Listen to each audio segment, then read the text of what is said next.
Borge Brende is president of the World Economic Forum, who represents, of course, some of the biggest economic superpowers in the world and the not-so superpowers, as it were. Mr. Brende, thank you very much for speaking with us here on CNN News 18. Thank you. Thank you for inviting me on such an important gathering for India, but also for the world. So let me start off by asking you, as I introduce the Group of 20, which has become the premier forum in the last 20 years to deal with the biggest economic questions that confront the world, do you believe that the G20 is still relevant in a deeply divided, fractured world where you're seeing this almost, some people are calling this the new Cold War between the United States and China. There is the actual war that is happening between Russia and Ukraine. What is the relevance of the G20? I would say that G20 has never been more important, because what we are totally missing in the world today is trust. So we have to rebuild trust, and the only way to do so is to bring countries together. And here India is in a unique position because India has trust among all the relevant players, and I think India has brought together the key decision makers in New Delhi. And even in a fractured and fragmented world, as you also underlined, there are topics and issues that are truly global. Issues that don't travel with a passport. We saw it during COVID. New pandemics, we will need to work together. Big climate change, it's the hottest July on record in history. We need now to walk the talk and find ways of dealing with energy security and access, but decouple this from growth in CO2 emissions moving forward. So G20 is very important. So you talked about energy security, and one of the things that's happened as a consequence, as a fallout of the Russia-Ukraine war, is that countries that are far removed from this conflict, India, the countries in the African Union, countries in Latin America, are dealing with the ripple effects caused by this war, whether it is food inflation, fuel inflation, fertilizer inflation. In that context, what can these countries, India included, and India is hoping to be the voice of the global south, what can they do to try and impress upon or to try and pressure upon the principal players involved in this conflict, but not just Russia, Ukraine, but also the other big powers that have a very critical role in it, that look, a war is not isolated to where it happens. It affects every one of us. Indeed. And I think a good starting point, especially among the permanent members of the Security Council, would be that we all stick to the UN Charter. The UN Charter is clear on its principles. But as you said, what we have seen as a result of the Ukraine war is not only big sufferings in Ukraine and also tripling of energy and electricity prices here in Europe, but we also have seen that it has impact on food prices. We have seen some countries, of course, not faced with higher energy prices, but some other countries are really faced with that. So hopefully this G20 meeting, but also the upcoming UNGA meeting in New York in September, will put increased pressure on the different players also involved to find solutions based on the principles in the UN Charter for an outcome of the Ukraine war. One of the criticisms against multilateral institutions like the G20, and I'm sure as the head of World Economic Forum, you face this as well, is that it's not representative of the world's south, the global south, as it were, countries in Africa, in Latin America, in the poorer parts of Asia.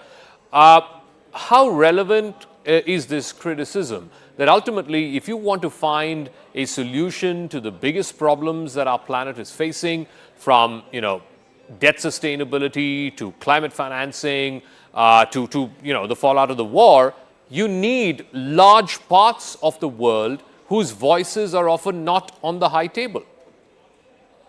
No, very important point, and I agree. I think Prime Minister Modi and India has taken important steps in this regard for this G20 meeting, though, including also important voices from the global south. India has also made the African Union a permanent member of the G20, something that was very timely and shows that the G20 is today just a picture of the 20 largest economies in the world today. But we know that many emerging economies and developing countries are moving very, very fast up the ladder. We expect India to be the third largest economy just in a few years. Maybe we're talking even months.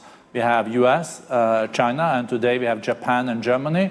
I think that India very, very soon will be the third largest. We also see emerging powers like Indonesia, Nigeria, Brazil growing very fast. So we are in a situation where the world is between orders. We had one post-Cold War order. That one is definitely over. The new order, we don't know yet, but the new order also needs to then factor in that there are new countries that are very populous, that are also very economically growing fast, that need to be around the table when important decisions are taken. But we should not in this context then forget the United Nations and multilateralism. The UN is the only forum where all countries are there. Each of them are represented in the General Assembly. So that is, of course, the full reflection of the diversity of the world. I just want to press a little more on this multilateralism that you talked about. Since the end of the Cold War, for the last 30 years or so, multilateralism has been the defining feature. And you have various groupings, right? You had the Group of 20, you first had the G7, then you have BRICS and SCO, now you have the Quad. So a whole bunch of multilateral groupings. But in a world where I think over the next 10, 20 years, the defining feature is going to be this new Cold War or the great power competition between US and China. And of course, Russia is in China's corner. The US has its European partners in its corner. How relevant is multilateralism? I had Professor Mearsheimer on the show last night. He said multilateralism, if not dead, is pretty much on life support right now. I think multilateralism is more important than ever, but it is not functioning like we would like to, because in the world we're living, the most pressing challenges are global. And if you're going to deal with food crisis, energy crisis, future pandemics, indebtedness, reviving economic growth, these are not issues each country can deal with on its own. But you also rely very much on other countries. And you cannot decide over other countries, but to bring all these countries together and try to find commonalities and build trust is so important. 200 years ago, we were not that interconnected. But today, we are, for example, all feeling that the second largest economy in the world, China, is growing less. That has impact also on the global growth. Just 2-3 years ago, China was contributing with 37% of all global growth.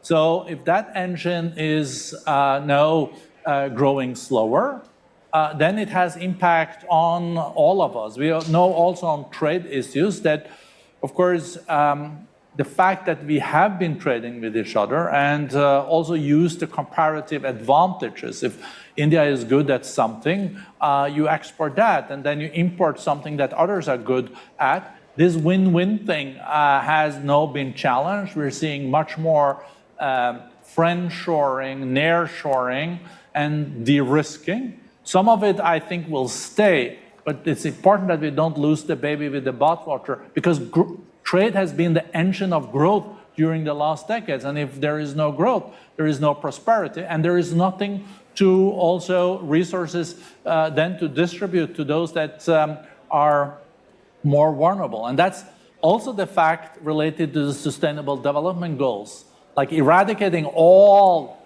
extreme poverty by 2030. We're lagging far behind. And a prerequisite for moving forward is more inclusive growth. We need to get growth back. Of course, India is in a very privileged situation, growing now 8%, maybe 9%, the fastest growing of the big economies of the world. No, but I want to press on that a little more, because you look at the global economic map right now. Much of Europe is under recession. They are degrowing. The United States is flat. China, as you said, which was the engine of growth for the last 30 years or so, is really slowing down in a big way. Now you have these newer growth centers like India, Saudi Arabia, Nigeria. How do these countries, and assuming that they can sustain this growth for a reasonable period of time, how do they find themselves a place at the high table?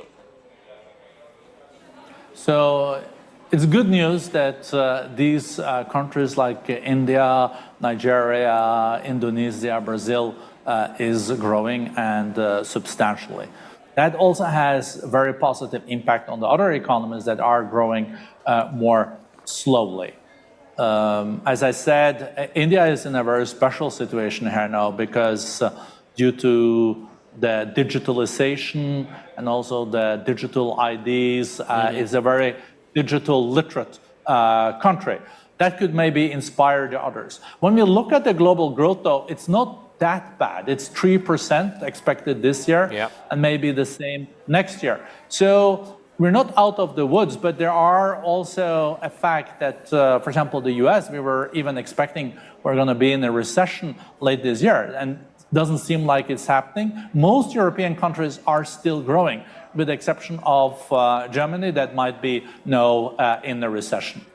But a final word, you look at this massive diplomatic high table that's convening here in Delhi, the 20 most powerful countries and their leaders are going to be here at a time when I think it's very clear you have the United States and its European partners on the one side, and you have Russia and China on the other. And maybe it's coincidental, but fact is that the leaders of both Russia and China are not going to be here for the G20. They're not going to participate, neither Vladimir Putin nor Xi Jinping. How or what may be a benchmark or a yardstick for you to assess the success or otherwise of the Delhi G20? What will it be judged on? How will history view the Delhi G20? I think there is a lot of enthusiasm around India's G20 presidency already. I think it has also been able to get agreements on a lot of important decisions. Let's see when the final declaration is out. When it comes to Russia and China, we should not forget that the premier of China is in New Delhi, and also Mr. Lavrov from Russia. And the key leaders from the G20 countries will be in New Delhi. Of course, there are swing states in this geopolitical competition that are not fully with China and Russia and not fully with the US. And I think the G20 meeting in New Delhi will be a good way of trying to define what are the common interests we have. Even in a polarized world, we have to find solutions on some of the common challenges. And I think that's where India has a lot of sway and possibilities. All right, Mr. Borge Brende, President of the World Economic Forum, thank you very much for your time, sir. And we'll see how this plays out for India, for the Group of 20, and of course, in shaping the trajectory of global relations over the next decade or so. Are we going to see an intensification of this great power competition between the US and its allies and Russia and China on the other? Or can countries like India, which don't have a dog in this fight, will they be able to bridge the gap? Thank you very much, Mr. Brende, for speaking with us. Okay, let's try and get differing perspectives on the focus of the entire world right now, of course, is on India. But what can India realistically achieve this weekend as it hosts some of the most powerful men and women on the planet, the Group of 20, as they're called? Joining me now, two very, very learned and former diplomats. Ambassador Atul Kashyap is the head of the US-India Business Council, former ambassador, and Rahul Chabra, former secretary in the Ministry of External Affairs. Thank you very much, gentlemen, for joining us. Let me start with you, Ambassador Kashyap. Clearly, there's a lot of focus here on India and its ability to try and navigate these choppy waters, these fragile times that we're living in. But realistically, and you will agree with me on this, you've been a diplomat, a career diplomat for 40 years. Realistically, what can India hope to achieve at the end of this power pact high table of diplomacy meeting that we're going to be having over Saturday and Sunday. Zaka, thanks for having me. Look, I think this is about the power of human ideas and the future vision of humanity. If you look at this G20 and the reason why the President of the United States is flying right now to India, it is because the Indian vision is positive, it embraces all of humanity, and it reflects a belief and a faith in a better future for all of us, a more sustainable future, a happier, more prosperous future, and ultimately, and this is what's really important to Americans, a democratic and free future. So I think that's why the president is investing his time and showing support for the Indian G20. It's because it represents a positive vision for humanity. But it also comes at a deeply fractured time. We have the Russia-Ukraine war. We have this, what many are calling a new Cold War between the US and China. Again, how does a country like India, which does not want to take a position in this great power competition, how does it navigate these testy waters? I think history will record that the United States spent many, many years trying to engage constructively with both Russia after the Cold War and with China over many decades. Look, it is what it is. We have to play the cards that are dealt with to us. And that's true for human beings. It's true for humanity. Obviously, India is a rising power, a very rapidly rising power. It is showing off its economic and technological prowess every day. But India is also a responsible power. Look at how it engages in peaceful relations with its neighbors. Look at how it upholds order and stability and prosperity in its region, throughout the Indian Ocean, and frankly, throughout the entire world. There's a qualitative difference in how India projects itself. And I think that for Americans, that's profoundly attractive. We respect it. We applaud it. We are cheering it on. We're trying to support it in every way. Look at the joint statement between the United States and India from the Prime Minister's state visit in June. It's remarkably bold in its ambition for what the free people of the world want to achieve in the 21st century.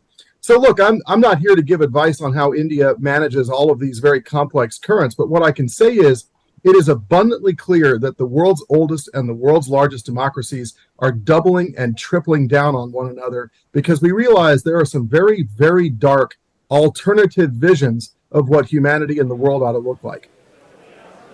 Rahul Chabra, the fact that Xi Jinping and Vladimir Putin, the leaders of China and Russia, are not coming down to Delhi for the G20, clearly, no one's suggesting that they're acting in unison or this was a decision that was taken concertedly by both the parties involved. It might just be a coincidence. But how does a country like India read into that? And how difficult does that make India's job of trying to find a consensus joint statement at the end of this G20? Good evening, Zaka. Thank you for having me on your show. As Ambassador Keshav was mentioning, India has sort of equities across the board. So the fact that these two leaders specifically have not come does not mean their delegations are there, represented at very high levels. So they've come with clear-cut instructions of the red lines, which they should not be crossing. So they follow those, and these negotiations are done really at the Su-Sherpa and the Sherpa level. So the leaders don't really ever sit across the table and plot or put the commas and the full stops and make the changes. And if they need any guidance, they always go back to their leaders. But that's all done off the, it's not done face to face. So in that sense, they've all come with their instructions, so to speak, and they can always get further clarifications. So it's not exactly going to put whatever they've come with. If it's going to be difficult, it's going to be difficult, whether they were here or not here. So just wanted to make that part clear. The other thing is that, of course, the President Xi and President Putin will miss out on the bilaterals, very important bilaterals, like even President Biden was hoping to meet President Xi, and with maybe Prime Minister Modi and all the bilaterals, other bilaterals that were taking place. Also, more importantly, is actually sort of the camaraderie, the sort of pull asides, the unstructured meetings that go on during the course of a day and a half, 2 days. After all, you're literally there cloistered in a room for so long. So there's a certain bonhomie, certain sort of, a smile or a handshake And all this helps to build up, because as world leaders, you don't always get these occasions. So if there is a crisis and you need to pick up the phone, you've already sort of established some sort of a rapport with the person on the other side. So that part will be missed sorely by their not being present. Of course, the Chinese President Xi Jinping is probably sending a signal. I think people are reading those signals, what he wants to convey. President Putin has stayed away for his own different reasons. He called up Prime Minister Modi and explained why he didn't. So there are those aspects to it also, of course, by the State Bank. Ambassador Keshav, I think Secretary Chabra is right that clearly Xi Jinping is sending a signal by not coming to Delhi. Clearly, he's not missing this for any health reason or any other reason because of which he's indisposed. He's also sending out a signal perhaps to the United States. When President Biden was asked about this earlier this week, he said he's disappointed that Xi Jinping is not making that flight to Delhi. Given the fact that over the last year or so, since the Bali G20 a year ago, there's been a sort of array of secretaries of the US who've sort of made their way to Beijing, from Secretary Blinken to Secretary Yellen. You've even had just, I think in the last week or so, Secretary Raimondo there. The fact that Xi Jinping is choosing to stay away from this elite global high table where the powerful and mighty are meeting, is that also a signal to the US? Well, Zaka, I think Ambassador Chabra is exactly right that one of the benefits of these large gatherings is that leaders can see each other. They can have informal conversations. I was the U.S. representative to APEC, and in that meeting room where all of the leaders converge, there's a lot of informal offline discussions and the ability to talk about things that perhaps aren't in the structured dialogue. So going back to your question, I think that the engagement by the United States over the past year denotes confidence. Not only our confidence in our willingness to reach across and have difficult conversations with countries with whom we have difficulties, but also our confidence, frankly, in the rise of India and how much engagement we've had with India in the past year, which is nothing short of remarkable. And it's been reciprocated in the case of India with many visits by senior officials, including the Prime Minister, to the United States. So for me, showing up denotes confidence. And I think America and India have every right to be confident because our systems are strong, our economies are growing. We believe in a peaceful, prosperous, democratic, free vision of humanity. And so that's why the U.S. and India will certainly be in the room at the G20. Ambassador Chabra, are you seeing, I had Professor Mearsheimer last night on the show, and he said multilateralism is as good as, if not dead, but clearly on life support. If multilateralism as we have known it since the end of the Cold War, since the 1990s, is under a tremendous amount of stress, are you going to see now, over the next, let's say, 10 years or so, those institutions where Russia and China are deeply invested in, SCO and BRICS and some of the other multilateral fora, they're going to pay their attention and all their energies are going to be focused on those institutions, and the institutions which are seemingly led by the US and its partners, they are not necessarily going to be gung-ho about, including, sometimes their leaders might decide to give it a skip. It could move. That is one direction that, as you are drawing out the scenario over the next decade, things could move in that direction. But they may not necessarily do so also, because very soon, as the pandemic showed us, and now climate change, the increasingly severe nature of the weather-related events coming in. So, so I think the world is, the people are realizing the impact of this on the global situation. And the leaders will need to adjust their positions. So it may not necessarily go down the route that you have suggested. And they could reach a compromise. And I hope that starts with the G20 itself, the meeting. I hope they are able to come out, maybe not with a communique, but with, the chair's summary and the outcome document. And, there are listed steps. So as long as a lot is agreed to, but maybe there is this little bit about the Russia-Ukraine part that countries are not able to agree to. We call it little bit, maybe it may not be that little in the eyes of some other people. But we can go along with at least, health, food security, fuel, climate change, debt relief, multilateral development banks, restructuring, funding. There's so many other issues. on which it seems to be reaching a compromise situation. I mean, most countries seem to have agreed to most of the text. And that's what the last 10 months of meetings, over 200 meetings, has brought us down to. So we'll see the final document coming up in the next few hours. And I hope that will be as positive and forward-looking as Ambassador Keshav mentioned was the India-US document. So I'm looking forward to that. All right, Ambassador Kashyap, the G20 essentially began as a financial forum on the back of the Asian financial crisis, first of all, and then, of course, it got elevated to the heads of state, heads of government level after the 2008 financial crisis. And even today, there are some very big financial questions that loom large. Financial stability, the dollar system. There are countries that are now wanting to trade outside of the dollar system, use their own currencies for settling trade. And that's, of course, been encouraged by countries like China and Russia. You also have this whole minefield called cryptocurrencies. India is really pushing for a common regulatory framework for cryptocurrencies. Do you see any big financial breakthroughs, as it were, happening in the G20 in Delhi? Zaka, we'll have to see. Of course, the governments will make their decisions and the announcements will come.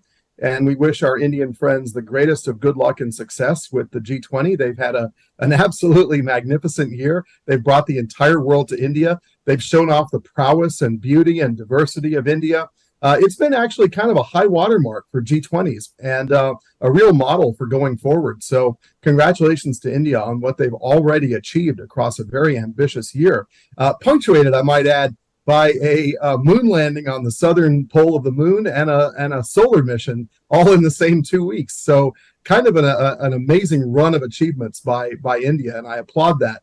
But to your question, look, the dollar still represents about 65% of globally held reserve assets. And there's a reason for that. A dollar, or a currency is like a share of a stock in the stock market. It generally reflects all the available information about that company, or in the case of a currency, about that country. And so I think people have overwhelming faith in the American system, in the transparency of our system, in the way that we go about doing things. One of the most important jobs in the pandemic of great countries like America and India was helping to preserve the entire global economy at a moment of dire risk. And I think that working as friends through the Quad and in the G20 and other multilateral fora, the US and India and other constructive countries have tried to ensure the stability of the global economic and financial system, and they will continue to do so because we all have a stake in shared prosperity. This notion of creating walled gardens perhaps may work, but my sense is that what you need is transparency. You need sound financial systems. You need rule of law. And certainly India and the United States provide that in ample quantities and serve as an example for the rest of the world. All right, I'll give the final word to Ambassador Chabra.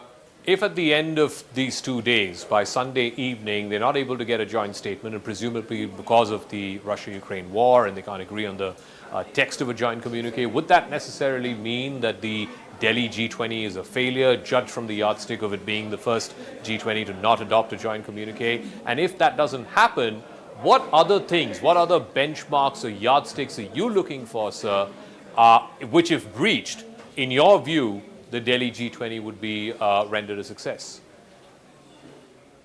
Of course, if the joint communique comes out, it's excellent news, and we'll be very happy for that. But if it does not really mean a failure, because there would be a chair summary which would summarize whatever happened.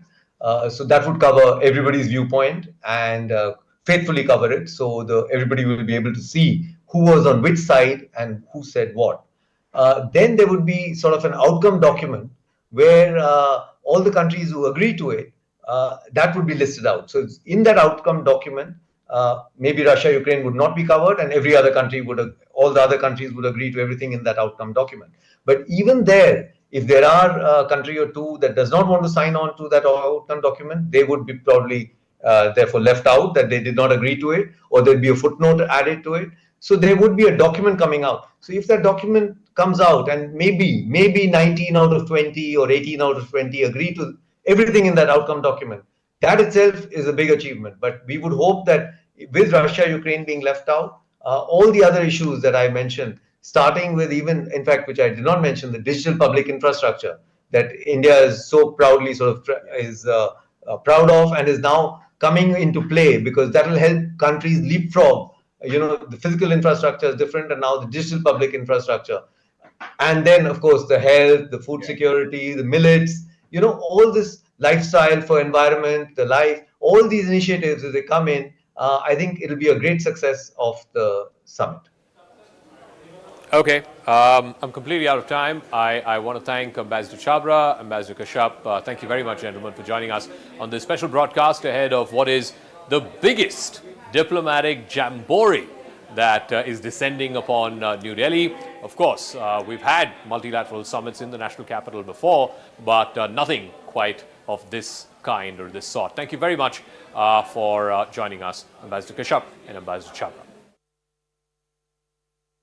Let's talk about the war, since you mentioned this, and this is a thing that's divided the world. You have the United States, its Western partners, its European partners on the one side. Increasingly, you're seeing Russia and China on another corner, and then you have the rest of the world, India included, somewhere in the middle. As G20 president, I mean, obviously, all the focus is going to be on whether a joint communique comes out. How much negotiations are going on around it. Do you believe a joint statement is possible? And if they're not able to thrash out one, what does that mean for how Delhi's G20 summit will be judged?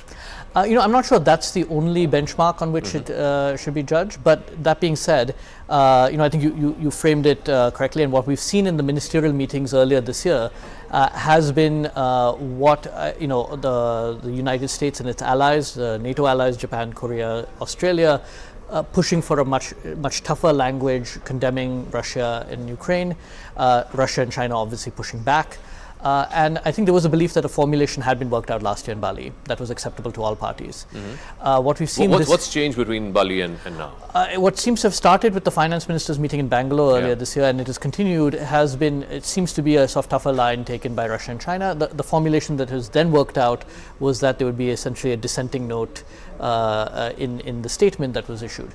Now, again, the negotiations are underway right now. It would be premature to say what the outcome will be. But I think that is all being hashed out now, whether a formulation can be reached, a consensus can be reached.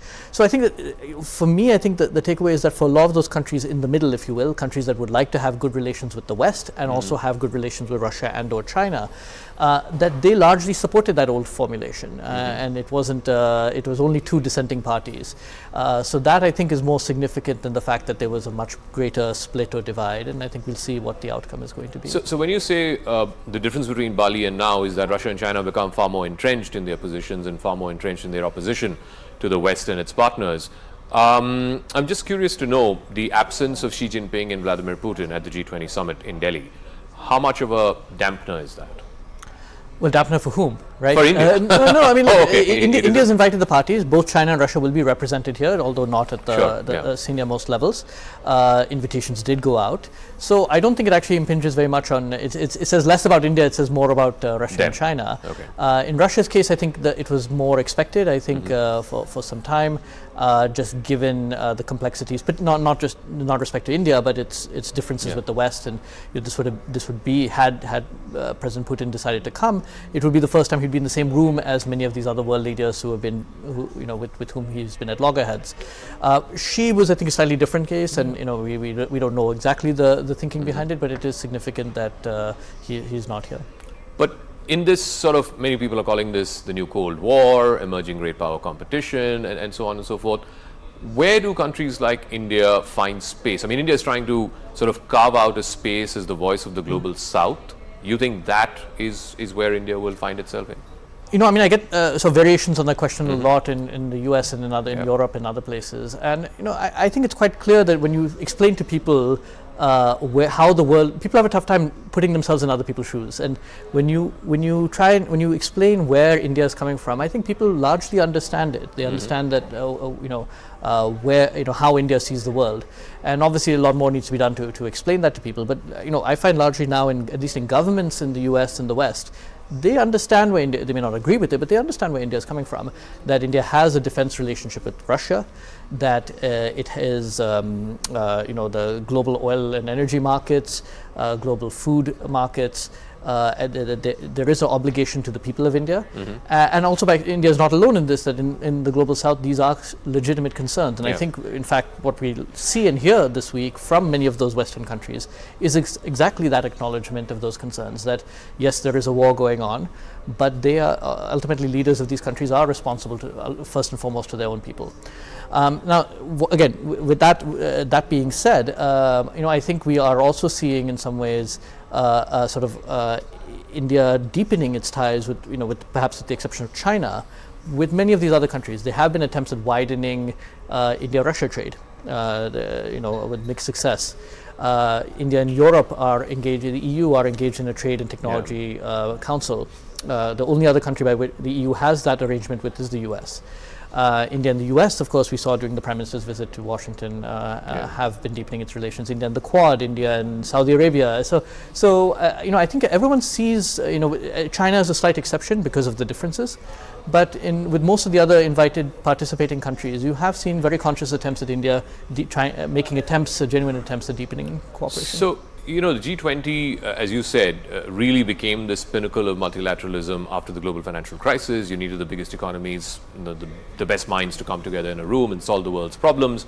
I had Professor Mearsheimer yesterday on the show, and he said multilateralism, as we know it over the last 10, 15 years, if not dead, it's certainly on life support. Do you agree with that assessment? And if it is, what is the new multilateralism? I mean, in this arc of the US and its partners on the one side, Russia, China on the other, what is the new multilateralism? So, I don't fully disagree with that view that Professor Mearsheimer has, largely because what we think of as the governing structures of the international order really came about at the beginning or during the Cold War. Correct. At a time when the power disparities were very different, World War II, it was really in the immediate aftermath of World War II. What happened, with the end of the Cold War, the nature of it was not a big catastrophic, and this is a good thing, there was not a big catastrophic war. There wasn't a chance to hit refresh on the international order. And that's where we saw this gap emerge, which is in a post-Cold War world, you still had these archaic institutions in place that no longer reflected, even forget about India for a second, but even Germany and Japan, which were large economies, were not adequately represented at bodies like the UN Security Council. So I think that is where some of this disparity has come about. And now in this emerging world, which is in fact quite competitive and increasingly competitive, as you mentioned, we're now seeing a number of attempted formulations in an attempt at shaping that international order. And the outcome is yet to be determined. The G20 still makes sense because, again, you need one venue for all the world's major economies to convene. But we're starting to see this with BRICS and Chinese attempts at particularly the institutions in which it has invested, trying to expand them as much as possible. The US is trying to put new life into some of the old institutions while creating new ones. But we're already seeing, India part of new configurations as well. Whether it's the Quad on one hand, I2U2 and to the West, on issue-specific, artificial intelligence. There are now new bodies being created. We may see some announcements in the next few days on new international institutions. So that, I think, there is a very pessimistic view, and it is a much more competitive world, but there's still issues on which there is a degree of cooperation, whether climate change, food security, stabilizing financial markets, and a lot of that is taking place beneath that level of competition. So do you see multilateralism itself moving in a direction where, like you said, the groupings that China is invested in and it's promoting, BRICS and SCO and so on, it'll have active role and participation there, but some of the other groupings it may not be interested in as much. So you're going to see two sets of multilateralism. That's I think there's a realization to some degree, and there are concerns about that. That being said, I think there'll always be room for certain types of institutions, whether it's at the United Nations, whether it's the G20, whose sole purpose is to be inclusive. And where even if there are differences, those differences are discussed and debated. So I think there'll be room for both kinds of institutions, but perhaps some of the more effective and efficient ones will be ones where there's more like-mindedness on one side or the other. All right, so all eyes on India as it hosts the G20 Summit. It's coming at a very fractured time. You have the Russia-Ukraine war, and that has divided the whole world. you also have what is a fiercely intense great power competition that's going on between the United States and China. Where do countries like India find themselves in the middle of all of this, and how can India navigate these choppy waters to ensure a successful G20, the first that New Delhi is hosting? Joining me now is a very special guest, Professor Jeffrey Sachs. Is professor with the Columbia University and one of the leading foreign policy thinkers in the world right now. Thanks very much, Professor Sachs, for joining us. I want to talk to you about the timing of this G20 and what we are seeing around the world. Many are saying multipolarity, multilateralism is pretty much, on its way out. You are effectively seeing the birth of a new Cold War. You have the United States, its European partners on the one side. You have Russia and China intensely and squarely in a box on the other side. And countries are increasingly forced to choose one side or the other. So just paint the picture for us. What a difficult time this is for the global community. More so exacerbated by the Russia-Ukraine war. What do countries like India do to navigate through this? Thank you. You're breaking up a little bit, so we don't have a perfect line, or at least I couldn't hear all of it. But just to say, yes, we have a very high geopolitical tension. I think that it signifies the end of the North Atlantic-led world, the end of the US-led world. We're moving to a multipolar world. The US is moving there kicking and screaming, and this is really what we're seeing. In some ways, the China-US tensions are really a US temper tantrum about the rise of China. Soon the US will be realizing, well, India has also reached the level of peer, and this is just very unsettling for the US, which views itself as the world's hegemonic leader. But I think truth is seeping through. And perhaps because of the fallout of the Russia-Ukraine war, we're seeing that the West, despite billions of dollars of aid that's been given to Ukraine, Ukraine has still not been able to retrieve all the territory it's lost to Russia. Neither is that conflict seemingly moving decisively in the favor of Ukraine or the West. So would that lesson be tempering on the US and its partners? Or will they get more entrenched? Will they double down now on this war? It's a very good question. What's been interesting is Russia has shown the sanctions didn't work. The wonder weapons of NATO are not so much wonderful, except that they kill a lot of people, but they did not in any way defeat Russia. So this is eye-opening, and I think the world is seeing this. This is the limit of Western power. It was completely predictable, by the way. But the West is driven by the daily news cycle of these democracies looking for election returns and public support every day. Biden can't afford to back down, he feels. He's running for re-election. He'll look weak. He'll be attacked by the right. So we're in for still a bloody war and more escalation, and it's very, very dangerous. The United States never should have pushed NATO enlargement. This was the reckless US policy that caused this war in the first place. And the US thought we could do whatever we want. Our sanctions will defeat Russia, bring the economy to its knees. The US failed in this, but it really pulled Ukraine into a complete disaster. You were talking about how domestically it's difficult for a sitting US president to back off or to loosen out a bit, especially when it comes to war. But we have seen examples of US presidents who have domestically, even gone on to lose their jobs, or even, it's been domestically politically detrimental to them, whether it's Nixon with the Vietnam War, whether it was Bush with the Iraq War. Why would a sitting US president who's up for re-election next year double down on a war that looks increasingly difficult to win?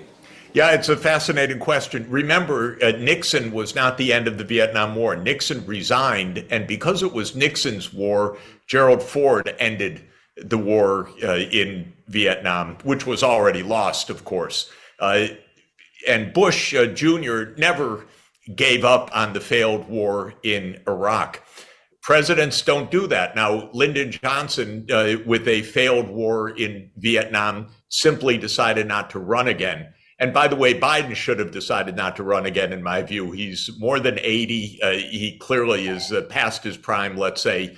And the American people don't want him to run again just because of age. But God, there's an addiction to this, it seems. And so he is running again. And it's very hard to see him backing down during this election year, as disastrous as it is for the Ukrainians. By the way, the same is true in Ukraine. This is a complete disaster for the Ukrainian people. But Zelensky is also doubling down because these politicians sometimes put their own interests above the interests of their country. So if the only conceivable end in sight for this war is that Ukraine and the West accept that it will lose some territory, perhaps up to a fifth of the territory that it used to have before, to Russia to try and find a meaningful end to this conflict, then I'm just curious to know, wouldn't that embolden, let's say, a Xi Jinping, who has publicly said that he wants to reunify Taiwan and will use whatever means it takes, including military means, if it came down to that, for that project? Oops. I hope we haven't lost the link. Just to say, the real cause of this war was the U.S. push of NATO enlargement over Russia's vociferous and understandable, I would say, objections. But the U.S. kept pushing until Putin reacted in early 2022 and said, "Stop! We're not accepting this armament," and so forth. In Taiwan, unfortunately, the U.S. is also pushing against China's red lines. It's extremely dangerous for Taiwan. The idea that the U.S. can just arm Taiwan to the teeth and then say, yes, we abide by the one China policy is not so understandable in Beijing. It looks very provocative and destabilizing. I wish that the United States could learn diplomacy. It has been a bully for so long and engaged in so many wars of choice and regime change operations that it has forgotten what diplomacy is, which is sit down and work out something with the other side. That's what would protect Taiwan. That's what would end the war in Ukraine. And I get a final word from you, and we'll go back to where we started about India and its G20 presidency. Obviously, here in India, it's a huge deal.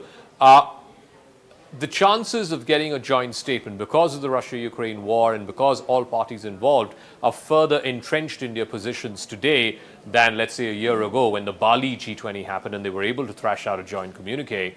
What are the chances? What are the realistic chances that New Delhi might be able to get a joint statement after all? And if it doesn't, does that mean that the summit is a failure? What other benchmarks or yardsticks would you use to assess whether or not the Delhi G20 was a success? Well, first, let's see if some practical steps come out of the summit. I'm hoping, we hear reports, I'm hoping it's true that the African Union will be invited as a permanent member. That would be a huge plus and a huge success for India's diplomacy. So this is what I'm hoping, because the India-Africa relations would be wonderful for decades to come, and I'm hoping that this breakthrough will occur. Maybe we'll hear something constructive on the economic development and climate finance side. If there is going to be a declaration, it all depends on the U.S. Is the U.S. so bullheaded that it says we insist on bashing Russia in this declaration, otherwise we don't have it?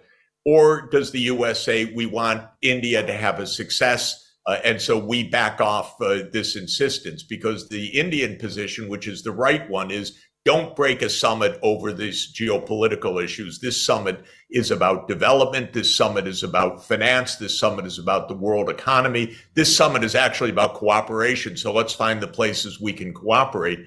And so a final declaration depends on the U.S. Does the U.S. want to prove its point? We stood up, or does the U.S. actually want to cooperate with the rest of the world? So we'll see. I'm hoping cooperation prevails and that we have a joint declaration. But I would say India's leadership during the year has already been a success, and I'm very much hoping we'll see some concrete actions like African Union membership in the G20 going forward, because that would be a historic breakthrough. All right, Professor Jeffrey Sachs, it's always a pleasure speaking with you. Thank you very much for joining us on this special broadcast. Great to be with you. Thank you.